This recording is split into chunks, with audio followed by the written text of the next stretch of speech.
समांगम में भाग लेने के लिए अगर एक भी योद्धा वल्लभराज से जा रहा है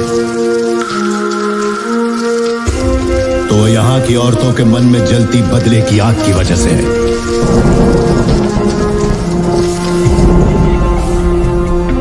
ऐसी ही वीरांगनाओं की कोख से मैंने और तुमने जन्म लिया है।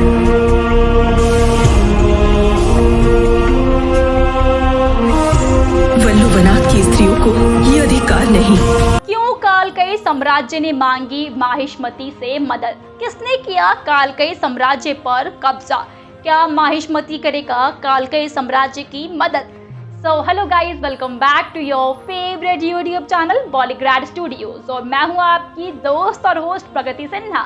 दोस्तों, वीडियो को स्टार्ट करने से पहले आप लोगों के लिए एक गुड न्यूज है। अगर आप भी सिनेमा की दुनिया से जुड़ना चाहते हैं और काम करना चाहते हैं तो डिस्क्रिप्शन बॉक्स में दिए गए जॉब लिंक पे क्लिक कीजिए और इस अपॉर्चुनिटी का भरपूर फायदा उठाइए। वेल दोस्तों, वीडियो में वापस आते हैं।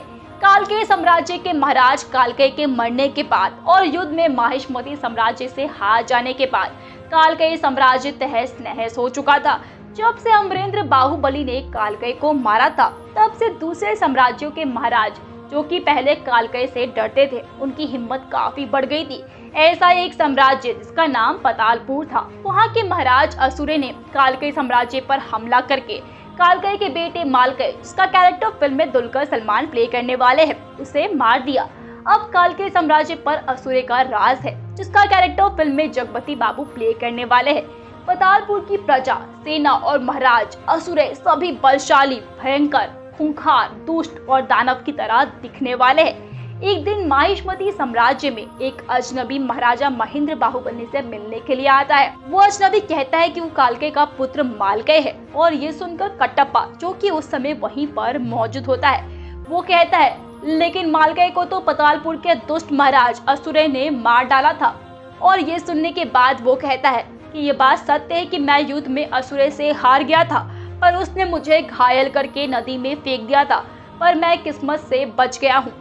लेकिन असुरे को अभी तक ऐसा ही लगता है कि मैं युद्ध में मारा गया हूँ और उसने अब कालकेय साम्राज्य पर कब्जा कर लिया है।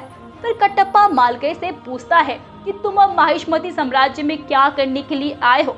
और इस पर मालकेय कहता है, असुरे ने मेरे सभी सैनिकों को मार दिया है और मेरी प्रजा को गुलाम बना लिया है और किसी भी साम्राज्य का महाराज मेरी सहायता करने के लिए तैयार नहीं है, क्योंकि सभी महाराज असुरे से काफी डरते हैं, उसके खौफ से डरते हैं। लेकिन मैं जानता हूँ कि सिर्फ माहिष्मती साम्राज्य के महाराज महेंद्र बाहुबली ही है जो असुरे जैसे दुष्ट को मार सकते हैं और युद्ध में हरा सकते हैं, और इसलिए मैं आपकी सहायता मांगने माहिष्मती साम्राज्य में आया हूँ। मालकेय की ये बात सुनकर महेंद्र बाहुबली कहते हैं कि तुम युद्ध में असुरे से हार जाने के बाद बुज़दिलों की तरह उससे छुपते हुए फिर रहे हो और तुम्हारे पिता कालकेय ने हमारे साम्राज्य पर बुरी नजर रखी थी और राजमाता शिवगामी देवी के लिए अपशब्दों का प्रयोग भी किया था, और जिसके दंड स्वरूप कालकेय को उसकी मौत मिली थी। और तुम उसी कालकेय के पुत्र मालकेय हो जो कि हमारा दुश्मन था, और इसलिए तुम भी हमारे दुश्मन ही हो। इसलिए हम ऐसे बुज़दिल दुश्मन की मदद बिल्कुल भी नहीं कर सकते। तब वहाँ पर सभा में मौजूद बिज्जल देव कहता है कि भले ही मालकेय हमारे पुराने दुश्मन कालकेय का पुत्र है, लेकिन आज वो माहिष्मती साम्राज्य की राजसभा में एक फरियादी बनकर आया है, निहत्था आया है, और ऐसे में शरण में आए ऐसे इंसान की मदद करना ही हमारे साम्राज्य के महाराज का धर्म है। बिज्जल देव की ये बात सुनकर पूरी राजसभा में हलचल होनी शुरू हो जाती है और ये सब देखकर राजमाता देवसेना कहती है कि ठीक है, धर्म की रक्षा के पालन के लिए मालकेय की सहायता हम जरूर करेंगे और महाराज महेंद्र बाहुबली असुरे को मार करके मालकेय को उसका साम्राज्य जरूर दिलवाएंगे। ये सुन महेंद्र बाहुबली भी अपनी माँ की आज्ञा का पालन करते हुए मालकेय को भरी सभा में ये वादा कर देता है, वचन देता है कि वो असुरे को मार के मालकेय को अपना साम्राज्य वापस लौटाएंगे। दोस्तों, उसके बाद माहिष्मती साम्राज्य में युद्ध की तैयारियां शुरू हो जाती है और फिर युद्ध की तैयारियों के दौरान कटप्पा महेंद्र बाहुबली से कहते हैं कि असुरे की सेना हमारी माहिष्मती साम्राज्य की सेना से 3 गुना ज्यादा बड़ी है, इसलिए मैं अपने मित्र शेख असलम खान को युद्ध में मदद के लिए बुलाना चाहता हूँ। और इसके बाद बाहुबली कटप्पा का ये प्रस्ताव स्वीकार कर लेते हैं, जिसके बाद कटप्पा अपनी सेना बढ़ाने के लिए काबुल से अपने पुराने मित्र शेख असलम खान को सेना लेकर बुला लेता है। असलम खान भी अपनी सेना के साथ महेंद्र बाहुबली के साथ मिलकर असुरे पर हमला करने के लिए तैयार हो जाता है और अपनी सेना लेकर माहिष्मती साम्राज्य में आ जाता है।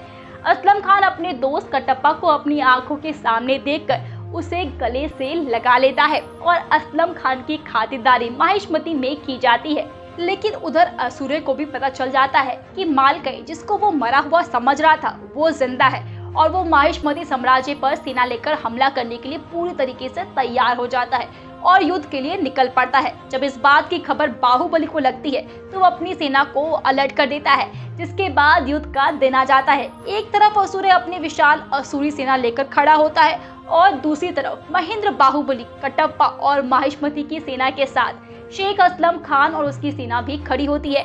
मालकई भी युद्ध के लिए रणभूमि में आ जाता है और फिर इन दोनों ही सेनाओं के बीच एक घमासान युद्ध शुरू हो जाती है और महेंद्र बाहुबली एक एक करके असुरे के दुष्ट सेना के खूंखार दानव सैनिकों को मारना शुरू कर देते हैं। और दोस्तों, महेंद्र बाहुबली जैसे ही असुरे को मारने के लिए उस तक बस पहुंचने वाला होता है कि तभी मालकई महेंद्र बाहुबली पर पीछे से वार करके उसे घायल कर देता है।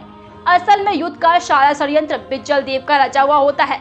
बिज्जल देव जानता है कि कालके का पुत्र मालकई माहिष्मती साम्राज्य से अपने पिता की मौत का बदला लेना चाहता है और इसीलिए बिज्जल देव ने मालकई से संधि कर ली कि अगर मालकई धोखे से महेंद्र बाहुबली को मार डालेगा तो मालकई माहिष्मती साम्राज्य पर कब्जा कर सकेगा। मालकई ने षड्यंत्र में अपने साथ साथ असुरे को भी शामिल कर लिया था और महेंद्र बाहुबली को झूठ बोल दिया कि असुरे ने कालके साम्राज्य पर कब्जा कर लिया है और महेंद्र बाहुबली को युद्ध के लिए तैयार कर लिया। इसलिए बिज्जल देव मालकई की मदद पर इतना जोर दे रहा था। और दोस्तों, इस सीन में बस एक ही कहावत याद आती है, घर का भेदी लंका ढाए। महेंद्र बाहुबली घायल होने के बावजूद भी युद्ध करता रहता है, लेकिन कटप्पा घायल महेंद्र बाहुबली को यहाँ से लेकर चला जाता है और इसके बाद शेख असलम खान देवसेना और अवंतिका को साथ लेकर काबुल की तरफ चला जाता है और मालकई असुरे के साथ मिलकर माहिष्मती साम्राज्य पर कब्जा कर लेता है। अब इसके आगे की कहानी मैं आप लोगों को अपनी नेक्स्ट वीडियो में बताऊंगी। तब तक के लिए आप मुझे बताइए कि आज का ये वीडियो आपको कैसा लगा। वीडियो पसंद आई हो तो वीडियो को लाइक करें, शेयर करें अपने दोस्तों के साथ और हाँ, चैनल को सब्सक्राइब करना बिल्कुल भी मत भूलिएगा।